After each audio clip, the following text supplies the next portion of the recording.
USSന്റെ പുതിയൊരു വീഡിയോയിലേക്ക് എല്ലാവർക്കും സ്വാഗതം. അപ്പോൾ നമ്മൾ ഇന്ന് ഡിസ്കസ് ചെയ്യാൻ പോകുന്നത് AKSTU ഇന്ന് അതായത് 24/2/2024 നടത്തിയ USSന്റെ മോഡൽ ക്വസ്റ്റ്യൻ പേപ്പറിന്റെ മാത്സ് ക്വസ്റ്റ്യൻസ് ഡിസ്കസ് ചെയ്തുകൊണ്ടാണ് നമ്മളിന്ന് അതിന്റെ സെക്കൻഡ് വീഡിയോ ആണ് ഇത്. ഓക്കെ, അപ്പൊ അത് നിങ്ങൾ ചോദ്യം നോക്കി 6/2 × 2/3 × 3 എന്ന സംഖ്യയിലെ ഘടകങ്ങളുടെ എണ്ണം എത്ര എന്നാണ് ചോദ്യം. നമുക്കറിയാലോ ഘടകങ്ങളുടെ എണ്ണം എങ്ങനെ കണ്ടുപിടിക്കുന്നതെന്ന്. ഇപ്പോൾ ഇത് എന്താണ്?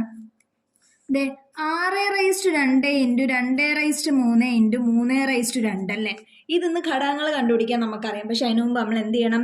ഇതിലെ എല്ലാ നമ്പേഴ്സിന്റെ ബേസും ഏറ്റവും ചെറിയ പ്രൈം നമ്പേഴ്സിലാണോ നോക്കണം. 2, 3 ഓക്കെ, പക്ഷെ 6 ആണോ? അല്ല. അപ്പൊ 6നെ നമുക്ക് പ്രൈം നമ്പേഴ്സ് ആക്കി മാറ്റണമല്ലോ. അപ്പൊ അതെങ്ങനെ എഴുതാം? 2 × 3/2 എന്ന് എനിക്ക് എഴുതിക്കൂടെ? × 2/3 × 3/2 ഓക്കെ അല്ലേ? ഇനി ഇതിനെ സ്പ്ലിറ്റ് ചെയ്യപ്പോ 2/2 × 3/2 × 2/3 ഇനി ഒരുപോലത്തെ എല്ലാം കൂടെ എനിക്ക് കമ്പൈൻ ചെയ്യാലോ. അപ്പൊ എനിക്ക് എന്ത് കിട്ടും? 2/5 × 3/4 എന്ന് കിട്ടിയില്ലേ കൂട്ടുകാരെ? ഇനി ഇപ്പൊ ഫാക്ടേഴ്സിന്റെ എണ്ണം കണ്ടുപിടിക്കാൻ ഈസി അല്ലേ? എന്ത് ചെയ്താൽ മതി? തന്നേക്കുന്ന പവേഴ്സിന്റെ കൂടെ 1 കൂട്ടിയിട്ട് തമ്മിൽ മൾട്ടിപ്ലൈ ചെയ്താൽ പോരെ. അപ്പൊ 2ന്റെ ആണെങ്കിൽ എന്ത് ചെയ്താൽ മതി? 5. 2ന്റെ പവർ 5 അല്ലേ? അപ്പൊ 5 + 1 × 3ന്റെ പവർ 4 അല്ലേ? 4 + 1 ചെയ്താൽ പോരെ. 5 + 1 6. 6 × 4 + 1 5. 6 × 5 എത്രയാണ് കൂട്ടുകാരെ? 30 അല്ലേ? അപ്പൊ നമ്മുടെ 6/2 × 2/3 × 3/2 മൊത്തം എത്ര ഘടകങ്ങളുണ്ട്? മൊത്തം 30 ഘടകങ്ങളുണ്ട്. ഓക്കെ അല്ലേ? കൂട്ടുകാരെ, അടുത്ത ചോദ്യം നോക്കി. ഒരു തീവണ്ടി 4 സെക്കൻഡിൽ ഒരാളെ കടന്നുപോയി. 100 മീറ്റർ നീളമുള്ള പ്ലാറ്റ്ഫോം 14 സെക്കൻഡിലും കടന്നുപോയി. തീവണ്ടിയുടെ നീളവും വേഗതയും എത്ര എന്നാണ് ചോദ്യം. അപ്പൊ നമുക്കറിയാം ഒരു തീവണ്ടി എന്ത് ചെയ്തു? ഒരു ആളെ 4 സെക്കൻഡ് കൊണ്ട് കടന്നുപോയി അല്ലേ? പിന്നെന്താണ്? ഒരു 100 മീറ്റർ നീളമുള്ള പ്ലാറ്റ്ഫോമിന് 14 സെക്കൻഡ് ഉണ്ട്. ഇപ്പോൾ ഒരു തീവണ്ടി പ്ലാറ്റ്ഫോമിന് കടന്നു പോകുന്നു എന്ന് പറഞ്ഞാൽ എന്താണ്? ആ മൊത്തം എന്താണ് ഡിസ്റ്റൻസ് എന്ന് പറയുന്ന തീവണ്ടിയുടെ നീളവും പ്ലാറ്റ്ഫോമിന്റെ നീളവും ആയിരിക്കത്തില്ലേ? അപ്പോൾ തീവണ്ടിയുടെ നീളം നമുക്ക് തന്നിട്ടില്ല. അപ്പൊ ഞാൻ എന്ത് ചെയ്തു? തീവണ്ടിയുടെ നീളം ഞാൻ എന്ത് ചെയ്തെന്നറിയോ?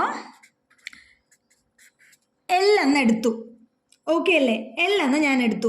എങ്കിൽ ഇത് 2 കേസായിട്ട് ഞാൻ സ്പ്ലിറ്റ് ചെയ്യാണ്. 2 സിറ്റുവേഷൻ ആക്കോ. ഒന്ന് തീവണ്ടി ആളെ മറികടന്നു പോയതും ഒന്ന് നമ്മുടെ തീവണ്ടി പ്ലാറ്റ്ഫോമിനെ മറികടന്നു പോയതും. ഓക്കെ, ഞാൻ ആദ്യത്തെ കേസ് എന്തോ തീവണ്ടി എന്താണ്? കേസ് 1 ആളെ മറികടന്നു പോയതാണ് ഞാൻ ആദ്യമായിട്ട് എടുക്കുന്നത്. അപ്പൊ എന്താണ്? നമുക്കറിയാം സ്പീഡ് = ഡിസ്റ്റൻസ് ബൈ ടൈം ആണെന്നറിയാം അല്ലേ? അപ്പോൾ ഡിസ്റ്റൻസും ടൈമും ഇവിടെ വേരി ചെയ്യും. ഡിസ്റ്റൻസ് എന്ന് പറയുന്നത് നമുക്കറിയില്ല.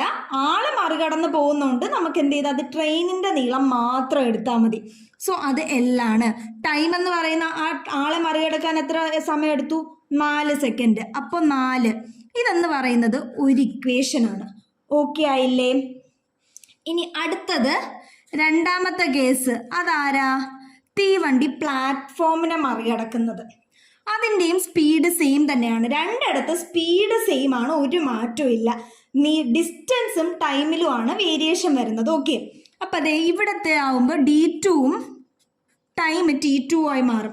ഇവിടെ നമ്മുടെ ട്രെയിൻ എന്ത് ചെയ്യാണ്? പ്ലാറ്റ്ഫോമിനെ മറികടക്കാണ്. പ്ലാറ്റ്ഫോമിനെ മറികടക്കുന്നു എന്ന് പറഞ്ഞാൽ എന്തായിരിക്കും? അതിൻ്റെ ഡിസ്റ്റൻസ് എന്ന് പറയുന്നത് ട്രെയിനിൻ്റെ നീളം പ്ലസ് പ്ലാറ്റ്ഫോമിൻ്റെ നീളം ആയിരിക്കൂലേ? ട്രെയിനിൻ്റെ നീളം നമ്മൾ എന്താണ്? L എന്നെടുത്തു. പ്ലസ് പ്ലാറ്റ്ഫോമിന്റെ നീളം എത്ര പറഞ്ഞിട്ടുണ്ട് ക്വസ്റ്റ്യനിൽ? 100 മീറ്റർ എന്ന് പറഞ്ഞിട്ടുണ്ട് അല്ലേ? 100 മീറ്റർ എന്ന് പറഞ്ഞിട്ടുണ്ട്. അപ്പോൾ L + 100 ആണ് ടോട്ടൽ ഡിസ്റ്റൻസ് എന്ന് പറയുന്നത്. ടൈമോ 14 സെക്കൻഡും എടുത്തു. ഓക്കെ അല്ലേ? 14 സെക്കൻഡും എടുത്തു. ഇതെന്ന് പറയുന്നത് ഇക്വേഷൻ നമ്പർ 2 ആണ്.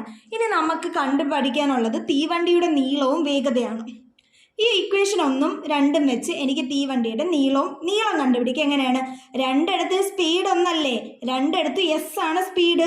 അപ്പോൾ എനിക്ക് L/4ഉം L + 100/14ഉം ഇക്വേറ്റ് ചെയ്യാമല്ലോ. അങ്ങനെ ചെയ്താൽ എന്തേന്ന് നോക്കൂ. L/4 എന്ന് പറയുന്നത് L + 100/14 ആണ്. അപ്പോൾ എന്താണ്? 14L എന്ന് പറയുന്നത് 4L + 400 അല്ലേ? ഇനി ഇതൊന്ന് സോൾവ് ചെയ്താൽ 14L - 4L എന്ന് പറയുന്നത് 400 ആണ്. അപ്പൊ 14L - 4L എന്ന് പറയുന്നത് എത്രയാണ്? 10L എന്ന് പറയുന്നത് 400 ആണ്. അപ്പോൾ L എന്ന് പറയുന്നത് 400/10, അതായത് എത്രയാണ്? 40 ആണ് ആൻസർ. അപ്പോൾ നമ്മുടെ ട്രെയിനിൻ്റെ ലെങ്ത് എന്ന് പറയുന്നത് 40 മീറ്റർ ആണ്. ഓക്കെ അല്ലേ? ഓക്കെ, അപ്പോൾ ഇനി നമുക്ക് എന്താണ് ലെങ്ത് കിട്ടിയല്ലേ? ട്രെയിനിൻ്റെ ലെങ്ത് 40 മീറ്റർ ആണെന്ന് കിട്ടി. ഇനി എന്താണ് കണ്ടുപിടിക്കാനുള്ളത്? സ്പീഡാണ് കണ്ടുപിടിക്കാനുള്ളത് അല്ലേ? സ്പീഡ് നമുക്കിനി ഏതെങ്കിലും ഒന്നിനും ലെങ്ത്തിൻ്റെ വാല്യൂ ഇട്ട് കൊടുത്ത് ചെയ്താൽ പോരെ? ദേ എല്ലിൻ്റെ വാല്യൂ ദേ നമുക്ക് ആദ്യത്തെ കേസ് L/100, സ്പീഡ് = L/4 അല്ലേ ആദ്യത്തെ കേസിൽ? രണ്ടിടത്ത് ഇട്ടാലും നമുക്ക് കിട്ടും. അപ്പം നമുക്ക് എളുപ്പമായിട്ടുള്ള ഒന്നിൽ ഇട്ട് കൊടുക്കാം. അപ്പം S = L/4. ഇവിടെ L എത്രയാണെന്ന് കിട്ടി? 40 മീറ്റർ ആണെന്ന് കിട്ടി അല്ലേ? അപ്പം 40/4. ഇവിടെ മീറ്റർ ആണ്, ഇവിടെ സെക്കൻഡ് ആണ്. അപ്പം ആൻസർ എന്ത് കിട്ടി? 4നെ 4 കൊണ്ട് കട്ട് ചെയ്താൽ 10. അപ്പം 10 മീറ്റർ/സെക്കൻഡ് എന്ന് കിട്ടി. ഓക്കെ, ഇതിനെ ഈ മീറ്റർ/സെക്കൻഡിനെ നമുക്കിനി എന്ത് ചെയ്യണം? km/hലോട്ട് കൺവേർട്ട് ചെയ്യണം. മീറ്റർ/സെക്കൻഡിനെ, അതായത് മീറ്റർ/സെക്കൻഡിനെ km/hലോട്ട് കൺവേർട്ട് ചെയ്യാൻ എന്ത് ചെയ്താൽ മതി? നമ്മൾ ഈ തന്നേക്കുന്നതിനെ 18/5 കൊണ്ട് മൾട്ടിപ്ലൈ ചെയ്താൽ മതി. എന്ത് ചെയ്താൽ മതി? 18/5 കൊണ്ട് മൾട്ടിപ്ലൈ ചെയ്താൽ മതി. ഞാൻ 10നെ 5 കൊണ്ട് ക്യാൻസൽ ചെയ്യുമ്പോൾ 2. അപ്പോൾ 2 × 18 എന്ന് കിട്ടി. എത്രയാണ് കൂട്ടുകാരെ? 2 × 18 എന്ന് പറയുന്നത് 36 km/h ആണ്. ഓക്കെ അല്ലേ? അപ്പോൾ എന്താണ്? ട്രെയിനിൻ്റെ നീളം 40 മീറ്ററും ട്രെയിനിൻ്റെ വേഗത എന്ന് പറയുന്നത് 36 km/hലുമാണ്. ഓക്കെ അല്ലേ? അപ്പോൾ അതേ കൂട്ടുകാരെ, ഇതേ അടുത്ത ചോദ്യം നോക്കിക്കേ. ആദ്യത്തെ 500 അഭാജ്യ സംഖ്യകളുടെ ഗുണനഫലത്തിൻ്റെ ഒറ്റയുടെ സ്ഥാനത്തെ അക്കം എത്ര എന്നാണ് ചോദ്യം. ഓക്കെ, ആദ്യത്തെ 500 അഭാജ്യ സംഖ്യകളുടെ ഗുണനഫലം എന്നാണ് ചോദിച്ചേക്കുന്നത്. നമുക്കറിയാം ആദ്യത്തെ ഒരു 3 അഭാജ്യ സംഖ്യ എന്ന് പറയുന്നത് 2, 3, 5 ആണല്ലേ? ഈ 2, 3, 5 തമ്മിൽ മൾട്ടിപ്ലൈ ചെയ്യുമ്പോൾ തന്നെ, അപ്പോൾ 2 × 3 × 5 എടുത്താൽ തന്നെ നമുക്ക് ആൻസർ എത്ര കിട്ടും? 2 × 3 6 × 5, അതായത് 30 കിട്ടും. ഇതിൻ്റെ യൂണിറ്റ് പ്ലേസിൽ 0 അല്ലേ? ആദ്യത്തെ 3 അഭാജ്യ സംഖ്യ അല്ലെങ്കിൽ ആദ്യത്തെ 2 അഭാജ്യ സംഖ്യകൾ തമ്മിൽ മൾട്ടിപ്ലൈ ചെയ്താൽ പോലും നമുക്ക് എന്ത് ചെയ്യാം? 0 ആണ് കിട്ടുന്നത്. ഓക്കെ, 0 കിട്ടി. ഇനി ഇപ്പം അങ്ങോട്ട് നമ്മൾ എത്ര അഭാജ്യ സംഖ്യകൾ മൾട്ടിപ്ലൈ ചെയ്താലും അതിൻ്റെ ഒറ്റയുടെ സ്ഥാനത്ത് 0 തന്നെ വരത്തുള്ളൂ. ഓക്കെ, അപ്പോൾ ഇതിൻ്റെ ആൻസർ എന്താണ്? ഓപ്ഷൻ ബി ആയ 0 ആണ് നമ്മുടെ ആൻസർ. ഓക്കെ അല്ലേ? ഇതേ കൂട്ടുകാരെ, ഈ ഒരു ചോദ്യം നോക്കിക്കേ. എന്താണ്? തുടർച്ചയായ 2 ഇരട്ട സംഖ്യകളുടെ വർഗ്ഗങ്ങളുടെ വ്യത്യാസം 92 ആണ്. വലിയ സംഖ്യ ഏത് എന്നാണ് ചോദ്യം. അപ്പോൾ അതേ നമുക്കറിയാം, ഏതൊരു 2 ഇരട്ട സംഖ്യയുടെ വർഗ്ഗങ്ങളുടെ വ്യത്യാസം എടുത്താലും അത് ആ വ്യത്യാസം എന്ന് പറയുന്നത് 4 കൊണ്ട് ഡിവൈഡ് ചെയ്യാൻ പറ്റുന്ന ഒരു നമ്പർ ആയിരിക്കും.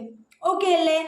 അപ്പോൾ നമുക്ക് നോക്കാം ഇത് കിട്ടുമോ. 92നെ ഞാൻ 4 കൊണ്ട് ഡിവൈഡ് ചെയ്തു. ഓക്കെ, 2 വട്ടം 8, 1, 2, 12, 3 വട്ടം 12, 0.